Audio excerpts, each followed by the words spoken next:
Hey guys, how's it going? Welcome back to the channel. Today I'm in my G20 and I'm just around these country lanes and enjoying them while I can because the weather's so good. But I just thought I'd start this vid up by giving you some insight to what would happen potentially if you lower your car and what you should be aware of. So as you know, a few weeks ago, maybe a month ago, I had my car lowered on the iBack Pro springs, which are a 20mm drop all round. And as you are aware, and through the many comments that I received through my Instagram and through the YouTube channel, a lot of them are very positive, as in the car looks absolutely spot on, and I couldn't agree more. I think the car looks absolutely amazing, sitting there on perfect on these iBack Pro springs. Now, when you do go ahead and have your car lowered on these springs to make it look as nice as it does, it's more prone to hit more potholes and obviously cause more damage. So the other day I was driving around the city centre of Birmingham and I came through the Queensway tunnels. If you're from Birmingham, you know exactly what I'm on about. And as I came towards the city centre, I hit a pothole which was unavoidable.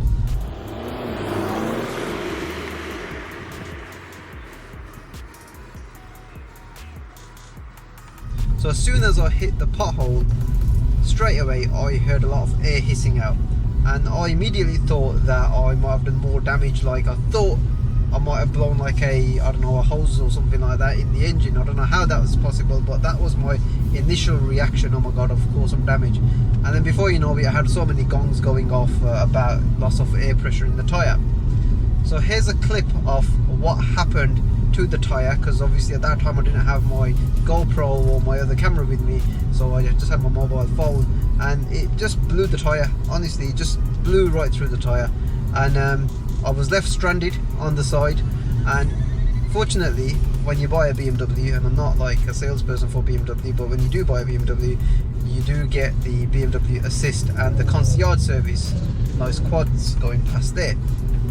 So I immediately rang up the concierge service, which then got me in touch with BMW Assist, who kindly came out, and their wait time was roughly around about 25 to 30 minutes, and that's probably a bit of like potluck and lottery in terms of the day as well. But they came out and they got the car towed away to my house. Now, they did offer to take it to a dealership to obviously get the tyre, refitted and what have you, but being an evening, it wouldn't have happened until the following day, and knowing if they had it in stock or not, that's another thing as well. And I'm not entirely sure whether BMW dealership prices on the tyres are as competitive as you shop around.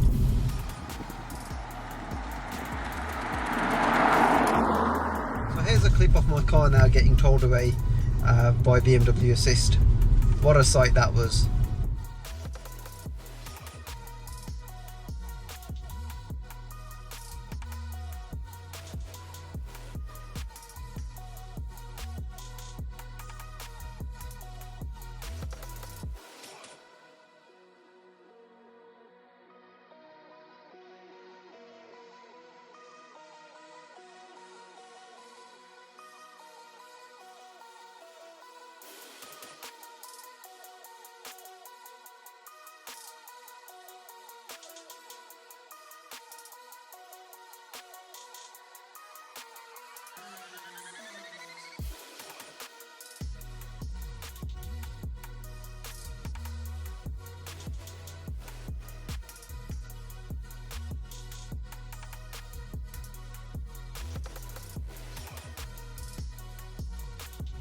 So these tyres are run flats, and it's quite surprising that it got punctured in the way it did, but hey ho, these things happen, I suppose.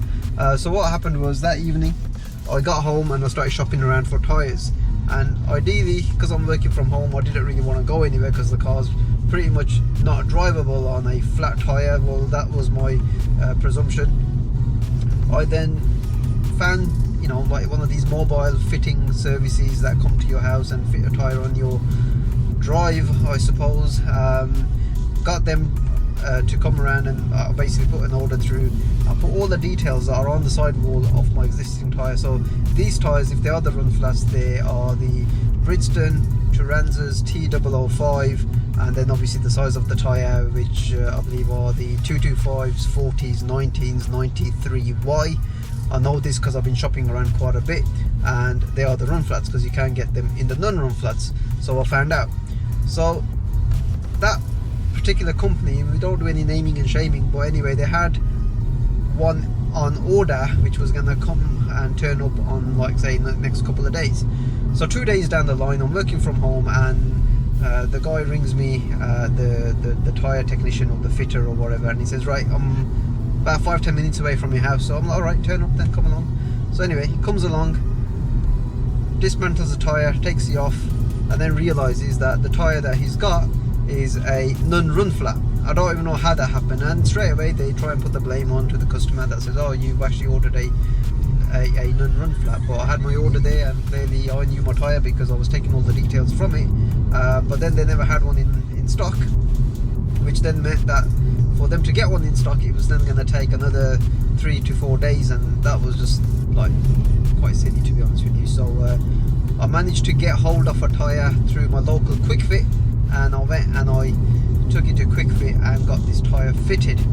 Now these tyres are not cheap, and if I had the patience, and if I at that time, because I'd already waited so long, I probably could have got the tyre a bit cheaper. But this tyre has cost me from quick fit a price of £207.99, so it's just under £210. So 200 quid for a run flat tyre, that's quite excessive, because I was kind of expecting it to be around the £150 mark, but these are 19-inch tyres, and you know, maybe that's got something to do with them, but I've not really had to replace a tyre before on many of my cars, because they've just lasted, and the car's obviously been sold on before I've even got around to replacing them.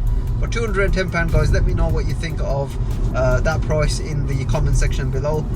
If that's reasonable, or have I got ripped off, I don't know. But the fact is that I needed a tyre at that moment in time because the car was not drivable, and that's the price that I've paid. So before you do lower your car, do consider that when you do hit a pothole, it potentially can puncture your tyre.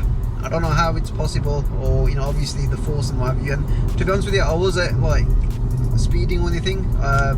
It was rush hour, so I was doing like the road speed of 40 in a 40, maybe like 42 in a 40. I don't know, you know, I wasn't really paying attention, but it wasn't like I was doing, you know, stupid speeds. I don't really do them. It's a 2-litre diesel, guys. You know, how fast do you want me to go in the car like this?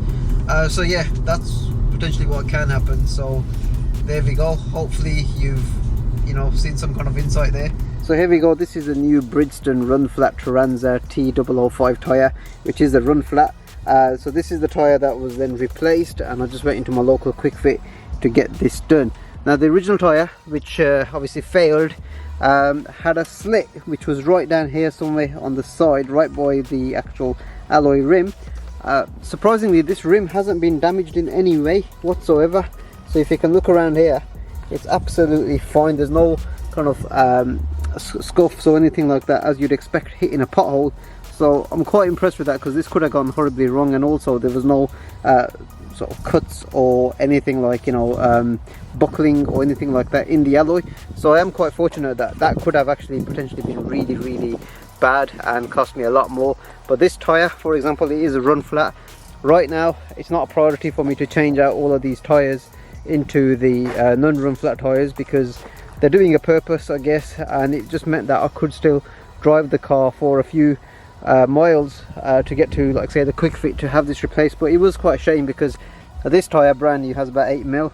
All the other tyres are evenly wearing out, and they've all got around about 5 to 6mm left. So it's quite a shame that I had to replace a tyre so soon. But equally, I'm quite fortunate that I didn't buckle the rim. So while we are parked up on this nice country lane, as we can see here, we got like some sheep and whatnot in the background buying away. The car looks absolutely stunning, like I say many times on the channel, especially with these eye-back springs. And I wouldn't really have it in any other way, because when you look at it from here, the car is just sitting so damn right. And especially now with all the M Performance kit on it as well, it just looks absolutely stunning. So it is worth having the eye-back Pro springs and having the car lowered, but you are going to end up hitting more potholes and potentially, you know, going through some tyres if you're not careful.